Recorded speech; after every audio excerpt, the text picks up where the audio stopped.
work, what they can generate for the economy, and what kind of jobs they're allowed to take, because the UK also has what is called a restricted labour access, so only certain categories of jobs are available to foreigners. Aside from that, it's also implemented what it calls a sponsorship system.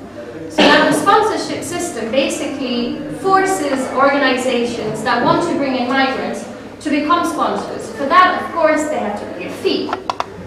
And depending on the size of your organization, the fee is more or less hefty. In virtue of having become a sponsor, which is the only way that you're allowed to bring in migrants, you also have certain duties. Your only freedom by having bought into the system is to bring in migrants. But your duties are to make sure that those migrants comply to all the rules that they have to comply to. And that also means that you have to survey them. So this has brought in a culture of suspicion and fear, because if you're found to have breached any of the rules, or if the migrants that you've brought in are found to breach any of the rules, your license is thus withdrawn. Now, in a very, very fickle economy, that means that you lose the ability to generate money if you're a university, for example, because universities largely depend on the revenue that they draw from international students. And if you're a company, that means that ultimately, until you can reapply, which generally takes a very long time, you're no longer able to hire new migrants. And that's a very big loss for your company. So it has ultimately generated a situation where private institutions are more and more tied to the states. And they're more and more likely to be dictated by the states what they can and what they can't do, not only in terms of who they can bring in, but equally how they can do it. So the length of time that you're able to hire somebody for is one example. Equally, if you're a university, it also means that in certain, well, actually not university, but if you're an education provider, it also means that to certain extents, the courses that you offer where you also have practical experience, work experience, is dictated by the government, by the Home Office. Because unless you're a university and unless you have public funding, the amount of time that you can offer your students on work placement has been shortened. Now, whether it is for the state to decide what is best in the interest of the academic staff and the students, I do not think is right. They do not have the experience, nor do they have the ethic to actually have the sound judgment to make that call. So having kind of laid out what the situation is in the UK, I'll break it down in terms of how it affects various civil rights, and I'll give you some examples. So primarily, migration policies define an individual's right to a private life, simply because your dependents might not be allowed in the country. Again, because if they do not score correctly in terms of financial, in terms of education, in terms of how well they master the language, they will not be allowed entry into the country. Now, effectively, this means that a lot of people who might want to come to the UK to study or to work will be deprived of their right to carry on their private life with their partners or their children, whoever it might be. What also happens, and this is more specific to academia in the UK, if you're a foreign student and you require a visa, and you're coming for courses that are less than 12 months, the government simply no longer allows you to bring migrants unless those migrants can actually qualify for a visa of their own right. Which basically means that mature students who have a partner or who have children, or let's say in the case of many Muslim young women who require a chaperone to come into a country, will simply not be allowed to have access to a series of courses, mainly master courses. Again, whether it's for a government to decide who actually has the right to choose a course and who has the right to live their life on their own terms, I think is not correct. But migration policies not only make it hard for migrants to carry out their private lives as they see fit, it also ultimately affects the ability of their own nationals to live their private lives as they see fit. And with the Manifesto Club, we've come across the case of a Nigerian British couple. They reside in Nigeria, but both of them wanted to come to the UK for a visit, for a 6-month visit, so on a tourist visa. Simple. Now, because the woman had previously been allocated a visa, but ultimately decided not to use that visa, for some reason, the border agent who treated her case decided she wouldn't be given a visa this time. So this UK citizen, who has every right to come to his own country and should have the right to bring his partner to actually enjoy the country that she has a tie to, both of them decided not to come. It had no meaning for him to come to his country without his wife. Now, I do not see how a state can forbid its own citizens to actually make the choice of who it is they decide to live with and how it is that they decide to live with that partner. A second effect of migration policies on individuals' rights is obviously their right to determine their professional lives. Of course, the general debate is that we are living in a very tough world, that the economy is extremely strained, and that governments should be thinking of their own people before anything else. And so they should restrict the job market to the nationals in their own country. But this completely contradicts the right to better your own life. This actually impedes your right to seek out the job that you absolutely desire to do, just like it prevents you from carrying out and showing to the world those abilities that you have.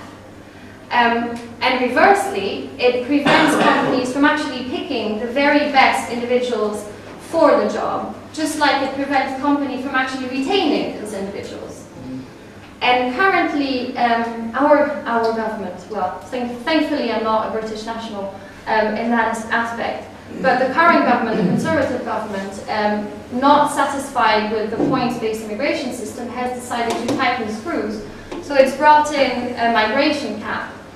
It's very arbitrarily decided a number of migrants who would be allowed within the country per year. So it's ultimately telling companies, this is your quota. If you're a sponsor, if you buy into the system, this is the number of migrant workers that you're allowed to bring in per month. That's it. After that, tough luck. What it kind of oversaw is that this will also impact renewing visas for the workers that they have. Now, in many cases, it makes absolutely no sense for a company to hire and retrain an individual when that person absolutely and perfectly fits in the company's culture, when that person has developed personal ties with its colleague, when that person has been conducting a project, isn't the best fit to actually carry out that project. So not only are companies prevented from hiring exactly who they want, but they're also, in certain cases, there's a jeopardy on them retaining the employees that they have. This is particularly problematic for certain areas, and namely academia, because the way that the points-based immigration system and the migration cap were designed in the UK is following a strictly business model. Now, there are some domains that do not work strictly like business, and academia is one of them. Academia has very set cycles, so it has very specific times during the year when it hires people. So having monthly quotas to hire people is not going to work for a university because they have a peak of hiring. Now, this conundrum hasn't been sorted out at all so far. So universities are basically left in a situation where they have to make do with what has been imposed on them. And I have been told of many cases where people basically couldn't be hired even though the hiring process had already been going on for a 2-year cycle, even though they were part of an international team carrying out some very specific projects, even though those individuals had actually been drawing students towards them, because certain students want to study with certain academics. So many universities, such as the University of Cambridge, have now basically issued an unofficial policy of, if you can hire somebody who comes from the EU or the UK instead of a visa national, do so.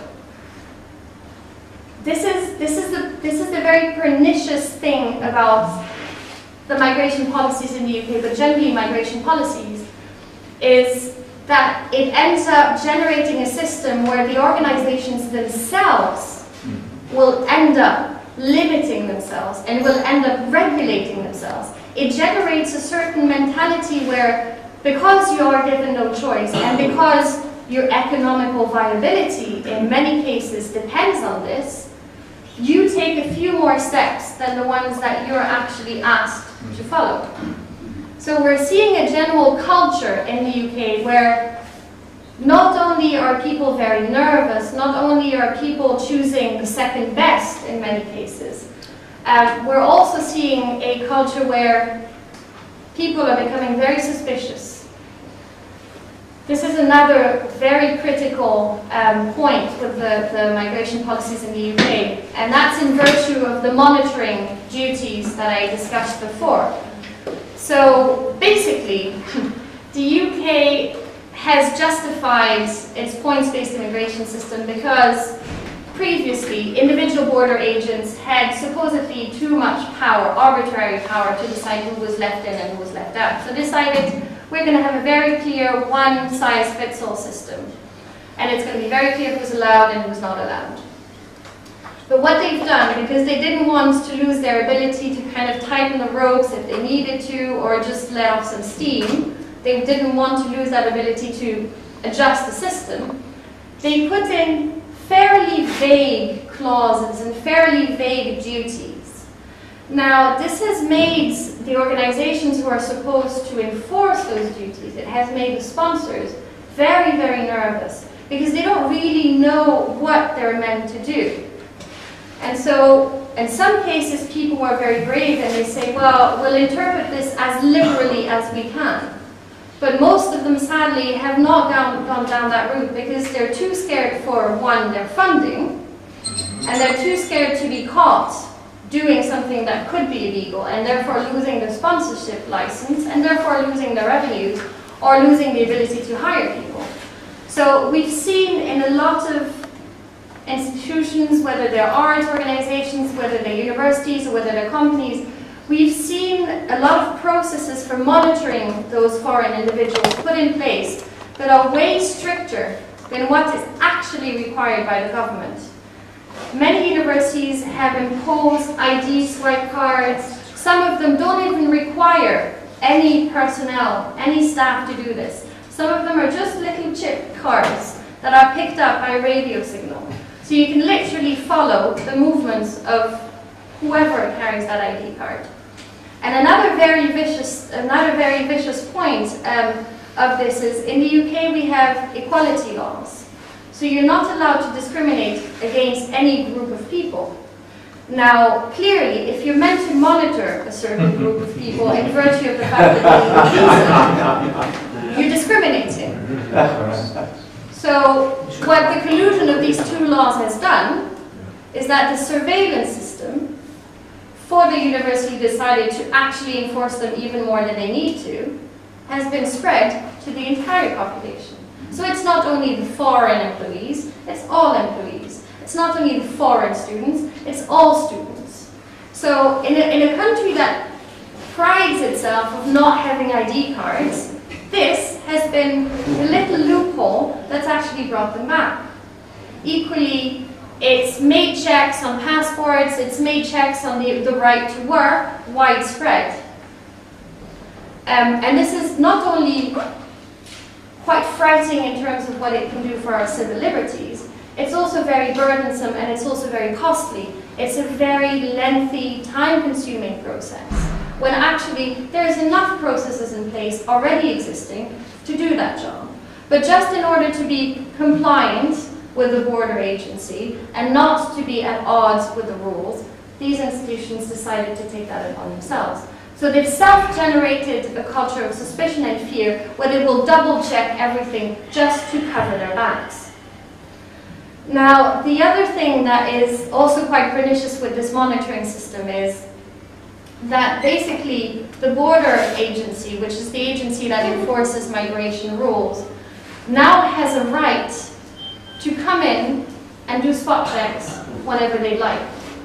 So, whereas before universities were pretty much a safe haven sanctuary where the police wouldn't enter, they now have a right, in virtue of the sponsorship system, to come and check the files of all the employees, just to make sure that no breach of the rules is actually taking place.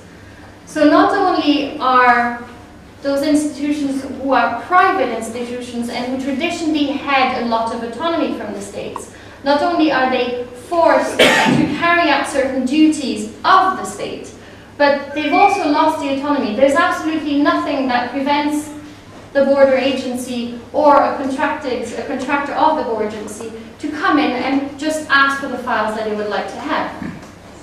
Previously, you would have had to give an announcement. This is no longer the case. Now, another very problematic issue that we've come across is, especially in arts and academia, a lot of what happens in arts and academia is very informal. It's very informal, and they're very lengthy collaborations that happens over time. They're very personal collaborations in most of the times. Well, this is now no longer possible because you have to register and you have to go through this very lengthy process. And so a lot of projects that were to be carried out haven't been carried out because the people weren't given the visa. And sometimes for the most ridiculous of reasons. There was this one example of a Chinese businessman who was meant to be hired by a very big British company and whose visa ended up not being delivered because the exchange rate for the yen into pounds fluctuated ever so slightly within the period during which they have to have a certain amount of money on their bank account. And so he was short of 80 pence in his bank account.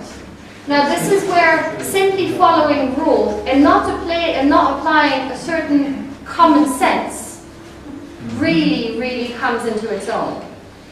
The UK is ultimately shooting itself in the foot by doing this.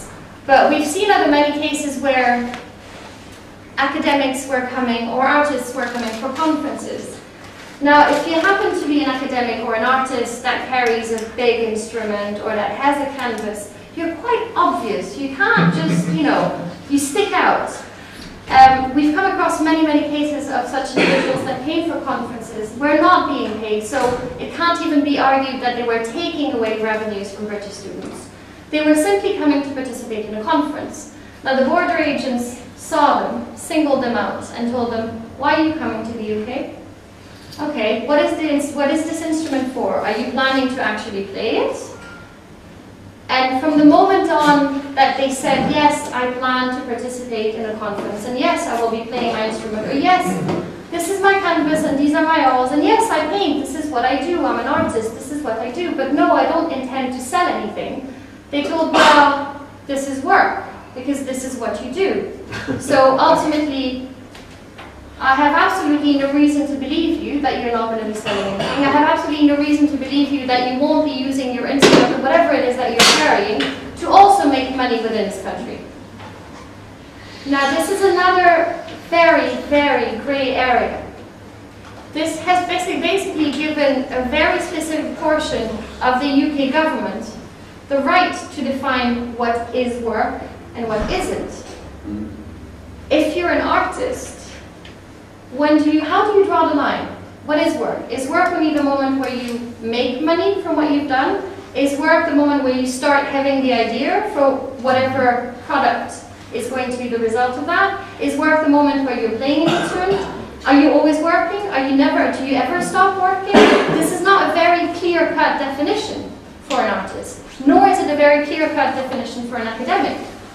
But the border agency, because it doesn't actually have a grasp of those fields, because it has a very conservative definition of work, and because it sees foreigners as taking away, literally this is ultimately the problem, it sees foreigners as straining the resources of this poor little island which is already supposedly all overpopulated, has decided that in case of doubt, you take the most rigid stance, just to be sure. Now, there is some hope, thankfully, because along with a few other organizations, we're mounting a campaign for a judicial review on the definition of work that is being used by the border agency. Where that will lead us, we will see. But it has the potential of raising a fairly high-profile case. And there's nothing the government hates more than having very bad press. So we'll see where we go. And we might even have a successful legal challenge.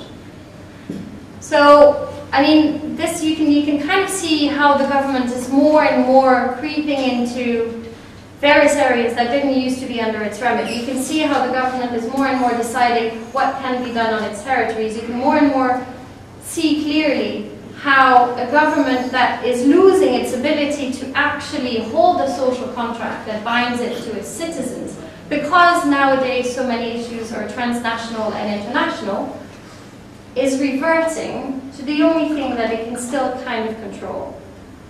It's reverting to controlling who can enter its borders. Now, ultimately, this is quite inadequate a position, and this is quite it's an illusion.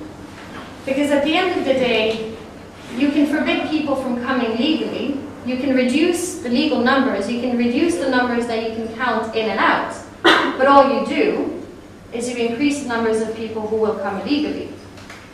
And we've seen many, many cases of organizations that actually tell whoever they want to bring in, just come in as a tourist. Just don't say anything, just come in as a tourist. It's too risky, it's too costly, it's too lengthy for us, just come in as a tourist. So ultimately, what the government is doing is it's generating even more of a situation that it will be able to grab onto later on to say, well, see, there's more and more people who abuse our laws. There's more and more people who come in here as legal migrants. We need to tighten the screws a little bit. Migration policies ultimately don't do much else but to increase the number of illegal migrants, but to increase the number of people who break the laws. Because there's hardly anything that you can do against the desire of people to cross countries. People will do it. Not far from here in Lampedusa, they know that very well, and they see on a daily basis ships full of people who risk their lives to come. People will come because people want a better life for themselves, because people don't have a choice, because climatic changes happen and they can't provide for themselves, because people want to live a different way than the ones that they were born into. So it seems very absurd in a world such as our own, where you're asked and you're expected to move more and more, or you have no choice but to do that. It seems very absurd to actually want to regulate this, and it seems against the current to actually want to tighten your migration policies. We live in a world where most of us have lived in a different country. Actually, how many of you have lived in a different country than the one you were born in? Define live, more than 1 month. Whatever, your definition of live is your definition of live. I mean, who am I to say, you know? This is quite a good representation already. And we're fortunate enough to be able to actually admit to that. I sadly have many friends who are illegal migrants, and they would never be able to, to admit that, because if they did, their life would be in jeopardy. So I really give it to you that in a world where national borders are actually more and more porous, they're not only more and more porous to individuals, to migrants, they're just more and more porous. I mean, how many environmental issues cannot be dealt with by national, states? How many epidemics cannot be dealt with by national states? National states are no longer able to protect their citizens in the way they used to. They do not fulfill their duties of the social contract that they supposedly signed with us. So really, isn't it time that if the national state wants to remain relevant in this world, isn't it time that it becomes a bit more generous with the actual liberties that it grants people? Because what migration policies do, migration policies generate categories of individuals. They generate a category of individuals who have every single right, who equally have the right to partake in the political life. The second category is slightly less fortunate. They have some right, they have the right to come to the country, they have the right to a certain level of healthcare, but they're not allowed to partake in the political life of a country whose policies affect them. And then you have the third category of individuals who have absolutely no rights. Now, remember that 1 billion people. Within that 1 billion people, surely more than half of those have absolutely no rights. The other half will only have certain rights. Now, if I live in a country and I'm a long-term resident and I contribute to that country, I do want to have a say in how its policies affect me. This is my right. I don't see any point in me voting for a country's policies in which I no longer live.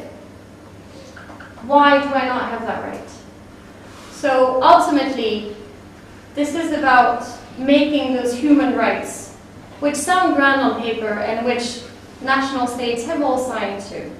It's about making them truly real. It's about making them not only wonderful theories, it's about making them true civil rights. Thank you very much. It doesn't really work, and if you actually give people the real facts, they can understand that.